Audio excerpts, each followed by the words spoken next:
কিনছো না ফেরি সাবান নকলটা 700-800 টাকা দিয়ে, এখন অরিজিনালটা দিব এর চেয়ে অর্ধেক দামে।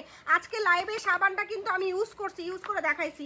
এটার বিভিন্ন ধরনের পরিবর্তন আছে, আমি দেখাই দিই। এই যে দেখো, এটা হচ্ছে অরিজিনাল, এটা নকল। নকলটা হচ্ছে অনেক বেশি হচ্ছে তোমার কালারফুল হবে, অরিজিনালটা হচ্ছে হালকা কালার হবে। আর ভিতরে হচ্ছে দেখো সাবানটা কীরকম হয়, এই যে ভিতরে আমি আরও লাইভে ভালো করে ডিটেলসে বুঝায় বলছি এবং ইউটিউবে ভিডিও করে দিছি, তোমরা একটু ডিটেলসে দেখে নিও। আচ্ছা, এই যে দেখো নকল সাবানটা, এটা হচ্ছে অরিজিনাল সাবানটা। আমি আজকে এটা লাইভে ছিঁড়ে ইউজ করেছি। এই যে দেখো লাইভে ছিঁড়ে ইউজ করছি। আজকে সবচেয়ে কমে আমি আমাদের লাইভে দেখাইছি, সবচেয়ে কমে ফেরি সাবানটা দেখাইছি। অনেক অনেক হচ্ছে ইয়ে আছে, এই দুইটা সাবানের মধ্যে অনেক অনেক ডিফারেন্ট আছে। লাইভ দেখলে বুঝতে পারবা, অথবা আমাদের ইউটিউবটা চেক করতে পারো, ইউটিউবে আমরা ভিডিও আপলোড করে দিচ্ছি। ডিটেলসে হচ্ছে দেখে শুনে তারপরে অর্ডার করবা। আজকে সবচেয়ে কমে পেয়ে যাচ্ছ ফেরি সাবানটা, সবচেয়ে কমে পেয়ে যাচ্ছ অরিজিনালটা। নকলটা অরিজিনালটা দেখে শুনে তারপরে অর্ডার করবা।